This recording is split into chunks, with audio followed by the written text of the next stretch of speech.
This is Minutia Men with Rick and Dave. So, Rick, over the weekend, we had the pleasure of seeing some very grumpy old men. They were super grumpy. Super grumpy.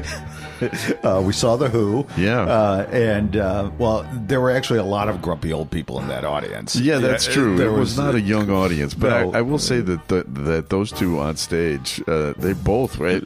And my favorite part of that was watching Pete, obviously scared of Roger. Right. I mean, because Roger was Roger mad. has punched him in the face a few times over the years. That is true. Well, I almost punched you in the face this week. Yes, and so we saw Roger and Pete, and Rick was a little grumpy, too. I was a little grumpy because Okay. let me explain to our listeners why I was grumpy and see if they feel the same way. Okay. All right. So we got everybody there. email. Okay, everybody email if Rick is right or wrong. I After think this. we know the answer. Okay. So we got there, and all the tickets were on Dave's phone. Right. Can I stop right there? Yeah. Let's go back to printed tickets. Yes. I mean, yes. What a cool souvenir that used to be. I know. Kids these days, they don't have the ticket stubs. That's right, Grandpa. I agree with you totally. So anyway, we're walking up going up the escalator. We see some of our friends. Yes. And I had. So I met like 3 people after I left you. Yeah. I met people that like 2 different sets of people that I had not seen in 15 years. Yeah. Like all of our friends were at that show. We had a friend in the row right behind us, and I talked to Rabbi Doug this week. He was in the same section as us. Okay. So I mean, that. But anyway, I met some other friends, and then we were having a quick drink, and then Dave. How much were those drinks by any chance? I bought 4 beers. It was $98. I'm not kidding. 4 beers, $98. We went out to dinner, the 4 of us, Michelle and Lila.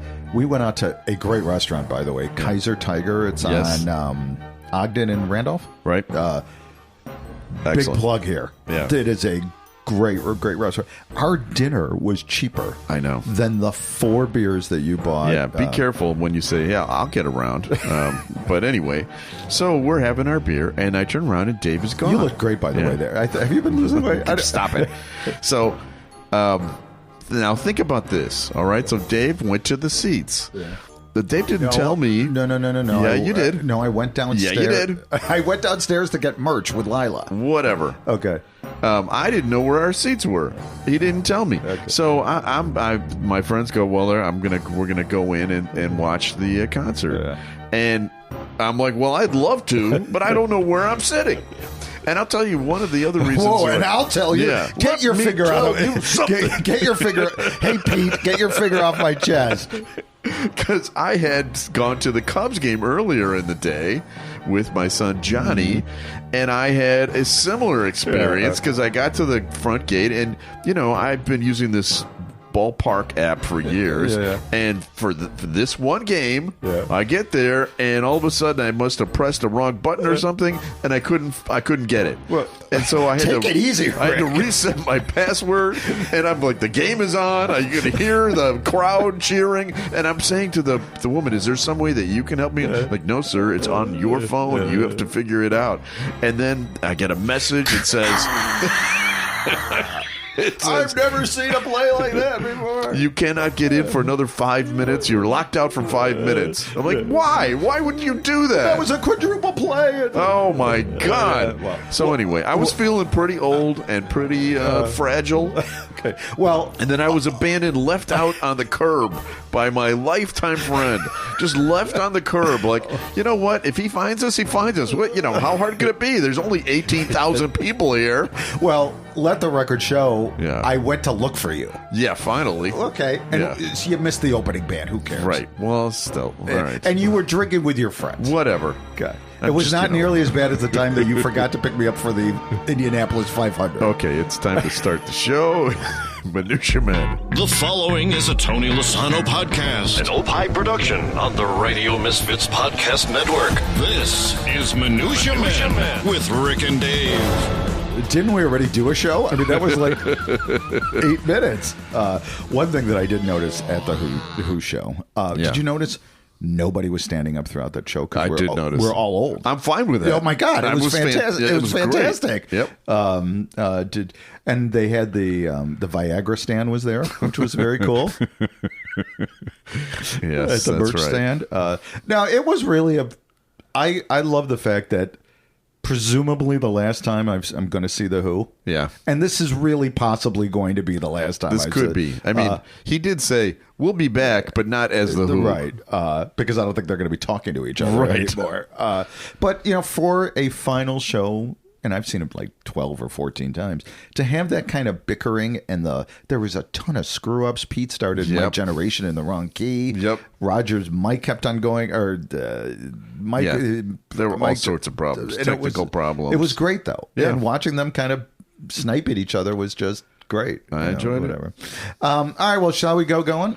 Yep. You a big Lego fan? I don't see many Legos in here. My boys were really big Lego. Johnny still has all of his set up upstairs, and he's like 27. When the kids were little, did you wake up in the middle of the night and step on Lego bricks or whatever? See, we didn't have too many Lego bricks, but Polly Pockets for anybody who has daughters. Do you know what Polly Pockets were? No. They're like these little girl figurines where you dress up in the little, whatever, and I would go through the motions and pretend that I cared about these things with my daughters. But I would always wake up in the middle of the night and get like one of those Polly Pockets on the face. But we all know the Lego brick stepping in the whatever. Yeah. Well, there's a Guinness Book of World Record about this. A barefoot woman breaks the record for running across Lego bricks. Okay. On purpose. A New Zealand woman showed the strength of her soles when she ran barefoot over 100 meters of loose Lego bricks in 24.75 seconds. What is a meter? That's a yard? Like a yard, yeah. Could you run 100 meters? No, I couldn't run 100 meters. Yeah. Period. Gabrielle Wall broke the Guinness Book of World Record for the fastest 100 meters barefoot on Lego bricks. Yes. That is a category in the Guinness Book of World Records. When she did it 328-foot sprint in Christchurch, New Zealand. A church. Well, I think near the church. That's the name of the town. Oh. The track was covered in 661 pounds of Lego bricks that were donated by the Imagination Station. And she trained. You know how she trained by this? Walking barefoot all the time. Okay. She spent 2 entire months barefoot to build calluses in preparation for her world record attempt. She even attended 2 weddings without any shoes. Huh. Right, it's like, okay. Hey, Gabe, I don't know. Hey, honestly, if you ever look out at the dance floor at a wedding after like 2 dances, all of the women have their shoes off. Right. Because they're trying, you can't dance in heels. And after 4 or 5 $24 beers, well, there were people probably dancing barefoot at the Who. But while I was doing show prep, I stumbled upon another Lego-themed article, which I think is kind of funny. This comes out of Pucklechurch, England. Okay. Okay, not Church Christ, but Pucklechurch, England. There was earlier in a year a contest that was dubbed. It was organized by the satirical blog Bricks and Existentialism. Okay. And it's called the Midlife Brick Crisis. And what it was is the contest rules was participants must be age 40 or over, and they must come up with a buildable Lego compatible set idea. Okay, you know how you got the Millennium Falcon and you got the whatever, but it has to be middle-age based. Okay. So do you want to hear some of the submissions of this? Okay, we've got Lego Existential Crisis. One minifigure stares into a mirror, questioning every choice they've ever made, including a thought bubble tile and an interchangeable confused expression and "I'm worthless." Okay. Okay.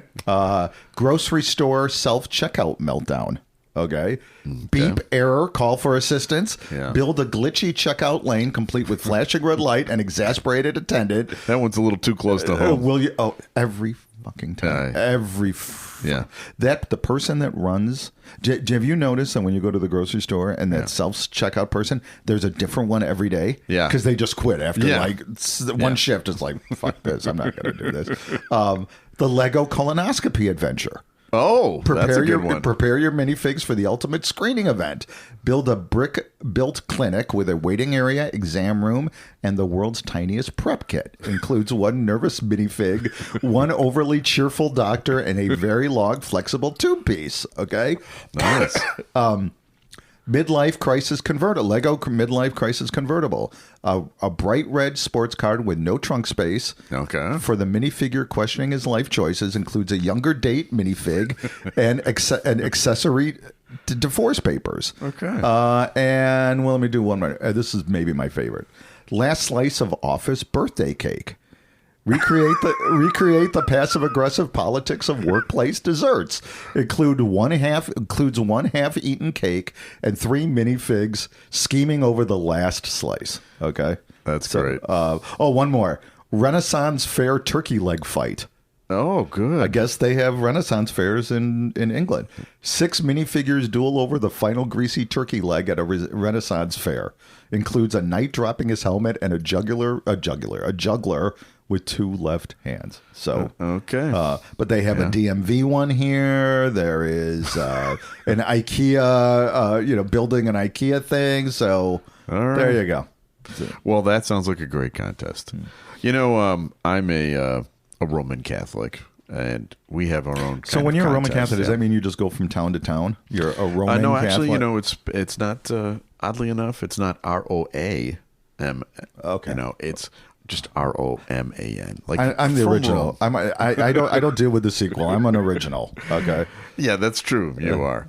But anyway, we have our own little contest, and we call it Sainthood.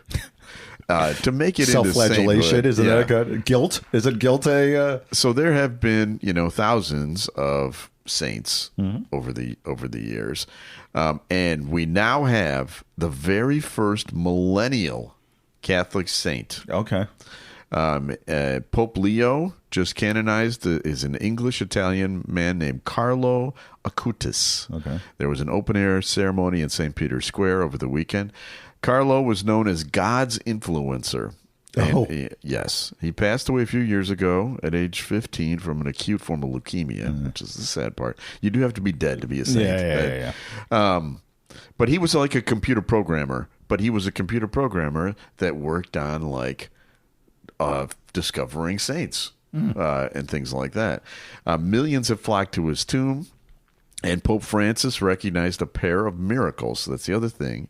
You have to perform at least 2 miracles to be named a saint. And we're not talking card tricks. No.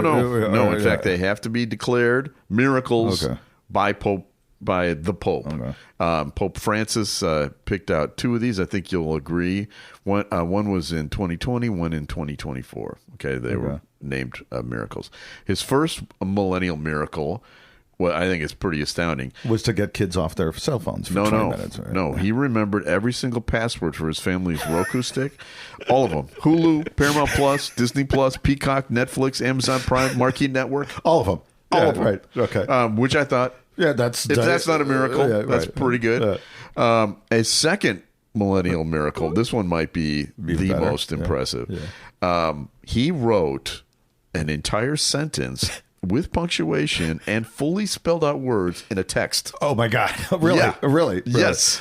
Yes. And he could also write script. He could read cursive. He could read cursive. So, congratulations to our first millennial Catholic saint. That would be Carlo Acutis. Who's your favorite saint? Well, it's got to be Saint Richard.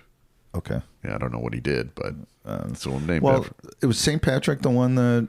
St. Patrick led the snakes out of and dyed the river, Chicago River. They all die horrible rivers. Yeah, he died. You're right. Painting the Chicago River green. Yeah. Hey, we've got a review. This is from Ouchmouth. I'm not kidding. Ouchmouth, and this was posted on Podchaser just a week ago or so. These guys have decades of experience. Okay, I don't think I like this. Yeah. These guys have decades of experience, and it shows. Their rapport is seamless and fun, and they're full of interesting and hilarious stories from their vast past. Ouch mouth. again. Ouch. Yeah. Fuck you, ouch mouth. Other than the nice stuff, we do like the nice stuff. All right, it's time for another feature. Time now for Studio Walls. And the words of the prophets were written on the studio walls. Rick and Dave. So, Dave, this is a part of the show where we go into that vast decades of experience. Ouch mouth. Decades and decades. Maybe you weren't even born for this one. Well, this one goes back to September 10th of 2009. Okay. Can you want to take a guess at what we were doing? All right, 2009. So that was what, 16 years ago? Yeah. I still had some ambition. The world was 16 years less kicking me in the stomach. I think I was probably you're getting there. I was just whistling a happy tune probably and saying hello to people and just making small talk with neighbors. It turns out there was something else going on. And that was you and I staged what we was called a hoax. All right. Now, in the years since hoaxes have taken a little bit more of that term is dark bandied about in other ways, but our hoax was harmless. Yes, yeah. It was just a fun little thing. We took out an ad in the Chicago Tribune because on this day in 2009, no, it wasn't an ad. It was a classified ad, right? It was a classified ad. It was a birth announcement. It was a birth announcement, right, correct? Right. And I don't know what happened on this day in 2009 as far as the Cubs are concerned, but it's something that really made me mad. Yeah, you've heard during this show how that can sound. Yeah, sure. And I called up my good friend Dave, who's always super supportive of me on the Cubs world, and we hatched this plan to put a birth announcement of a baby named Wait'll next year in the Chicago Tribune. Right. And we made no reference to it at all to anybody. No, we just put it in and see what happens. Put it in there. Yeah. And I thought they would never take the ad. You also thought that. Well, here, read the ad. Do you have the ad? I don't have the ad here, but I've got like an interview that I did with Brian Noonan. So yeah, when I called, because in those days I think you had to call in the ads, so I remember calling in the ad, and I pronounced it, instead of "wait'll next year," it's "what'll next yare," and I would spell it out and it worked. I mean, no one caught it. Well, let's listen to a little bit of this interview, which took place in the days right after that. Newspaper history. That's what we're being told. I think it started out as a joke. Rick Kempfer is here. He is the webmaster of Just One Bad Century. He's also the author of Severance and the Radio Producer's Handbook. He blogs. The guy is prolific as hell. And Rick, and a radio genius. He is a radio genius. Oh wow! Yeah, look at that. Look at that. Could we kiss your rear a little more for staying up till 1 o'clock? Sure. Let's do it.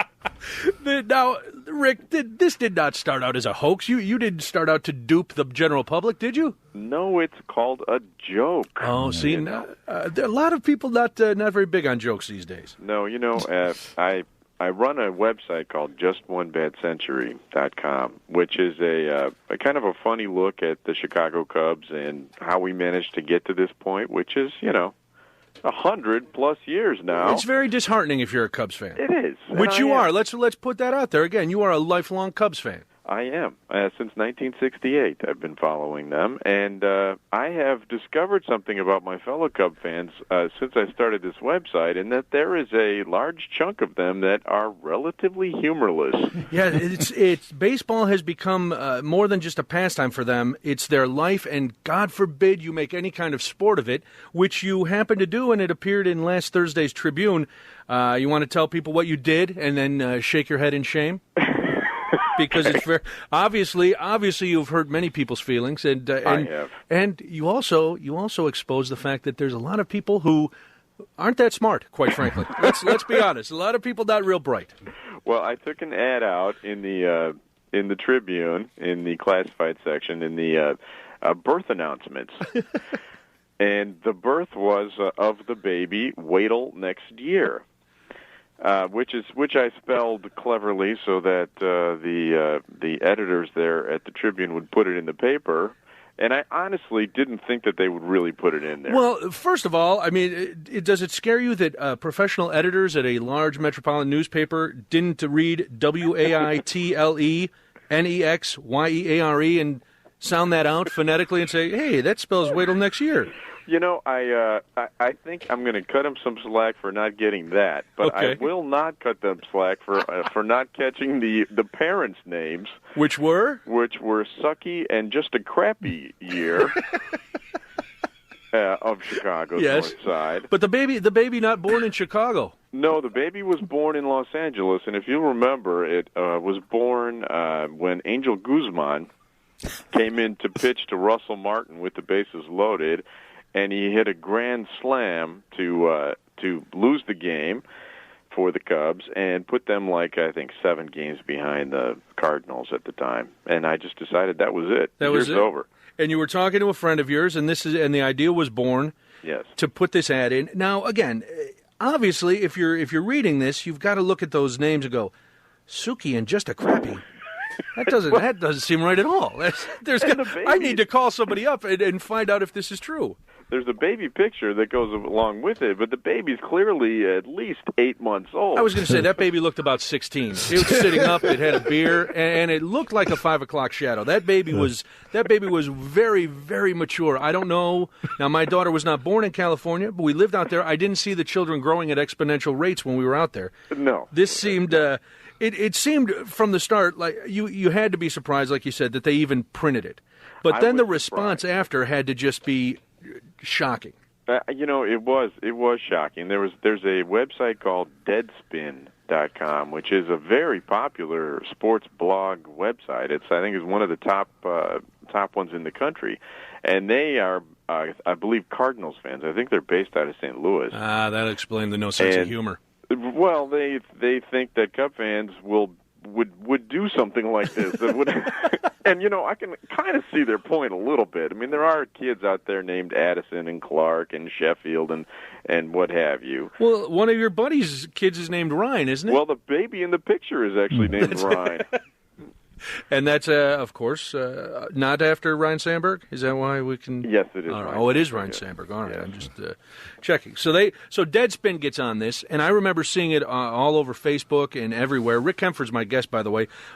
Just onebadcentury.com is the website. We'll give all your other myriad of plugs before we get out of here, because Rick you got my grade school transcript. I too, do. right? You're very bad in art. There's a note about coloring outside the lines. Penmanship. I'm so sorry. Well, see, and that's why that may have led to your antisocial behavior now. That's true. Duping everyone. Well, I mean, it goes on and on, but it, You know what the best part of that interview was? What? Is how much you mentioned my involvement in it. at that time, nobody had any idea who you were. No, I'm kidding. Yeah, Okay, yeah. take it easy. Take it easy. Please. All right, let's tell the story. When Dave used to be a contributor to the Ebony and Ivory show on The Loop, he would come on as this character named Bobby Bitterman. Yeah. And Which is still being talked about Yeah. throughout and he would get so upset that his real name was not getting out there. He asked us to do credits at the end of the show that would list his real name so that people knew that it was Dave. I have do you want to see? You want to hear the entire birth announcement? Oh, yeah, let's hear it. It's Sucky and Just a Crappy Year. Yare of Chicago's North Side are proud to announce the birth of our daughter, Wadel Nex, born Thursday, August 20th in Los Angeles. The entire Year family eagerly awaits her arrival back in Chicago. The first Wadel Next Year was born in Chicago in 1909.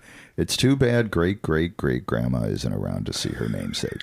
Baby Wadel was born several weeks premature, but is somehow perfectly healthy. Doctors tell us that the chip on Wadel's shoulder will wear down over the winter and she will be 100% healthy by spring. You should see how cute she looks with the albatross necklace around her neck. And what's For funny pictures, is it go was to a just boy. one. It was a boy. Yes, that was something. But the viral part of it Was the first time we had ever. it was everywhere. I remember that afternoon just. So I spent like 5 hours. The Baltimore Sun ran it. Yeah. Like you said, Deadspin. I think there was even a Snopes.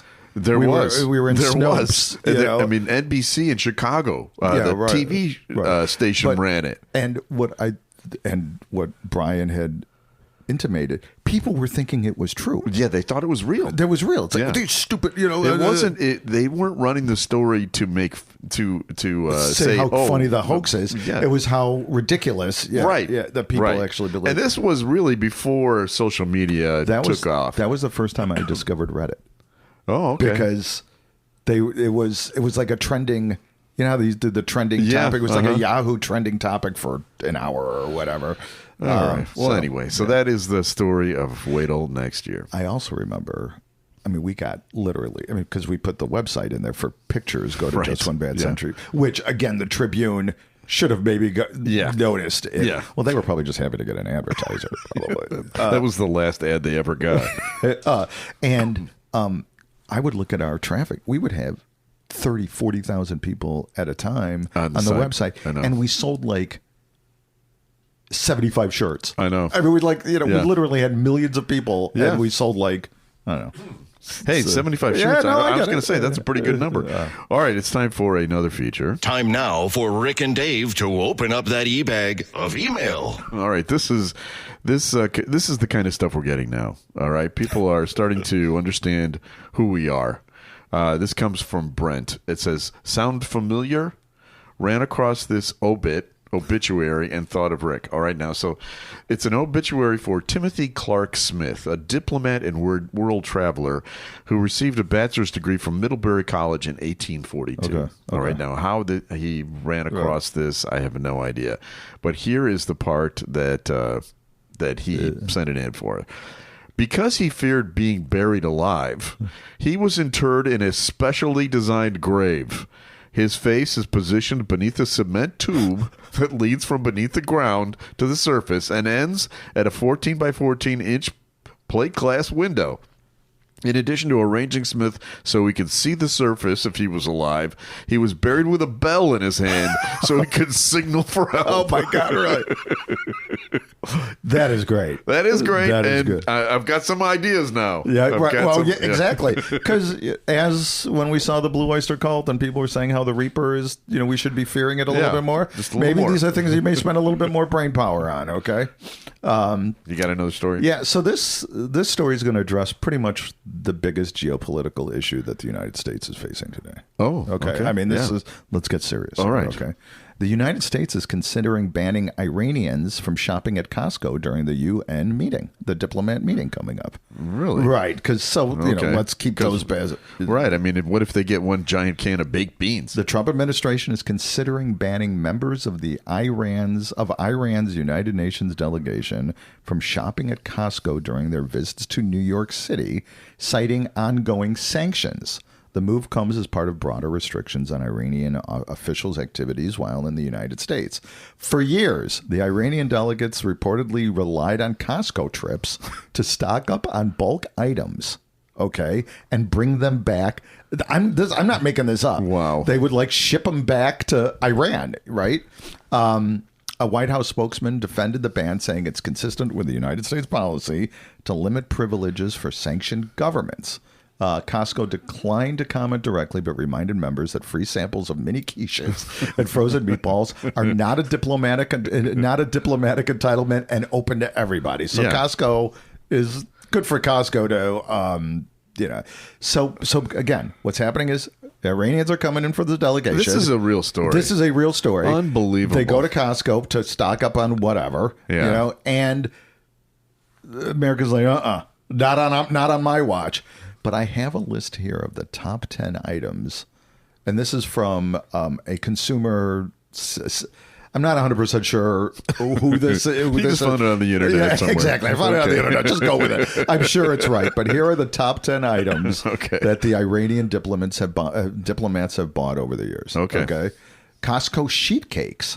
Okay. Don't know. Do they have cake in Iran? Yeah. I don't know how you bring it back. Kirkland's signature sweatpants. They would buy them by the dozens. Do they not have sweatpants back in Iran? Basmati rice. The 20-pound bag of basmati rice. That makes sense. Couldn't keep them on the shelves. That makes sense. Noise-canceling headphones. Mm-hmm. Can you not get... So you don't hear the explosion? Perhaps. Yeah. Oversized patio umbrella sets. I guess you just can't get that in Iran. Vitamin D mega packs. All right. I guess portable massage chairs and the 2-gallon jug of salsa. Really? Those were the items that the Iranian and it's the New York City Costco. Yeah. So these are the items that whenever the UN comes in and the Iranians comes, we better stock up on these products because didn't say anything about the hot dogs, the $1.50 hot dogs, but I'm sure. Or you can get a full rotisserie chicken for like $4.99. Well, Muslims do not eat pork, so they have to be all beef hot dogs. Are the hot dogs at Costco all beef? I don't know if they are or not. They can eat chicken. They can eat chicken. Okay, Yep. so those. But do you know if I'm ever homeless? Which, God forbid that ever happens. I'm getting a Costco membership. Well, I basically was homeless. I worked for Steve and Gary, and they paid me. You were living in your basement. Yeah. No, I had my own place, Magnolia, a room. But I was making so little money that I found out where all the happy hour specials were. Oh, and you would go. And because they would give out like a free piece of pizza or something, and that would be my dinner for that night. Yeah. All right. Well, I have a story for you. This is a story from the animal kingdom. Yeah. Ned is the name of a snail in Wellington, New Zealand. I think I saw this. He's got like a shell, right? Yes. Okay. If he had a dating profile, it might read, "Good listener, stable home, likes broccoli, seeks love." But he's already exhausted his local options, and it's not because he's picky or unappealing. Instead, he's a common garden snail in New Zealand with an uncommon anatomical problem that's ruining his love life. Oh, no. Ned's shell coils to the left and not the right, making him the 1 in 40,000 snails whose sex organs don't line up with the rest of their species. And unless another lefty snail is found, for this poor man, this poor snail, the young gastropod faces a lifetime of unintentional celibacy. That is sad. I know. I mean, this is a pretty rare. They actually have a scientific term for the lifetime of unintentional celibacy. Right, and that's called adulthood? What was it? Marriage. Yeah. It's called marriage. All right, that's it. that's all I got there. All right. So a long walk for that. But 140 words for this. Hey, you know what? That's fine. All right. I just wanted to get that off my chest, and now it's time for this. Time now for Celebrity Potpourri with Rick and Dave. Hey, I don't want to alarm you, but I just got a message. Breaking news. Something bad is happening. Again? Yeah. Okay. Carry on. Carry on about some pithy little... Well, this will be much better than that.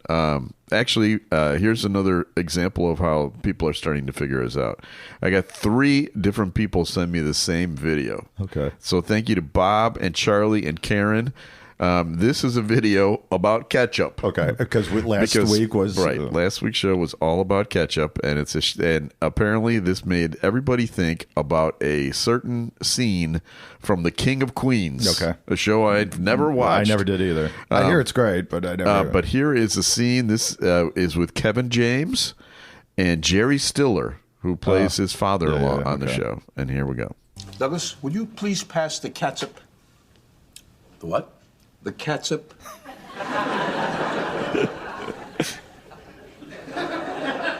You mean the ketchup? Educated people pronounce it catsup. Not if they want me to pass it to them.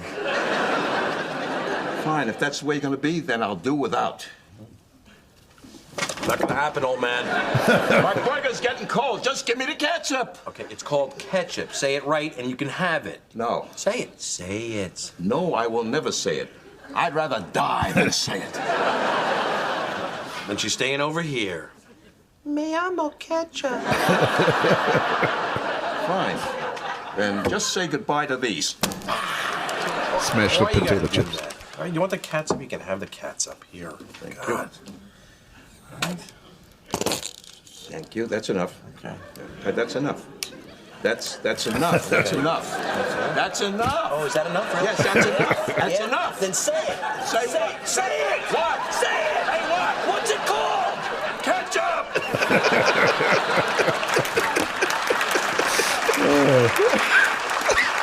And that's how we learn. Not bad. Right. Not bad. Have you ever bought? Were you Costco people? I don't go to Costco. I mean, Did you I've been to Costco. When the kids were you a ketchup? Bridget goes. Costco. You have to buy ketchup is one of the things that you buy. You get 3 of these humongous. It's like 140 years worth of ketchup. Yeah. You know, we have found like expiration dates on stuff like on the big 9 years ago. Yeah, I mean, if you think about it, some of that stuff, just getting to the shelf, you need a ladder to get to the shelf sometimes. But yeah, you can never find anybody at Costco to help you either. No, any of those big stores like that. All right, so we have another show that we should tell people about. It's called Minutia Celebrity Interview. And whoever we interviewing this week, Dave? Jeff Ryder, one of our authors who wrote The Best of Words on Birds. We actually, I think we talked about New Zealand. And did we talk about New Zealand? And we talked about New Zealand with a woman, the Guinness Book. So it all comes together. Full circle of life. Full circle. And we had a great interview with him about his passion for birding. Yeah. And I know it sounds dorky. It's wonderful. It really is a fun thing to do. So check it out. It's Minutia Celebrity Interview. Yeah. All right. So here's the thing that we're going to start doing, Dave. We're going to do like an audio farewell, an audio goodbye at the end of the show. So it's just kind of an executive order that I talked to you about this. Okay. I talked to you about this. I went through all of our audio when we were off last week. Went through all of it. I mean, literally every piece of audio that we have. And I found little pieces of audio that we can play at the end of the show as an avoir, an audio avoir. Okay. And this week... So you pronounce it catsup. I do. Yeah. September 8th, 1960. All right, this week in 1960, the movie Psycho premiered. Okay. All right, a cultural touchstone. People who are around then remember where they were, when they were the first time they saw it. Unfortunately, the same is not true of the Psycho Ice Capades tour that followed a few years later. Not a big, that kind of a flop. Right. Yeah. But luckily, it turns out that I have some audio from that famous Ice Capade show. And Psycho on Ice. It's called Psycho on Ice, and we're going to play it for you right now. And this is real. It's real. Okay. I am Norman Bates, the one that mother hates. I never have dates, so I ice skate. Norman, get down here! I'm down in the cellar! A girl in the motel, I better not tell her. I am scrubbing, I am rinsing, the water has power. I'll feel so much better when I'm through with the shower. After this triple axle, I'll open the curtain with my usual greeting, and blood will be spurting. A double X and a flip as I wash away strife. Stay away with that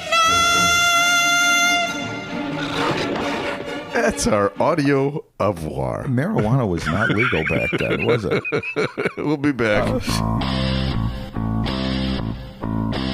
The preceding was a presentation of the Radio Misfits Podcast Network. Find our other great shows on iTunes, Stitcher Radio, and at radiomisfits.com.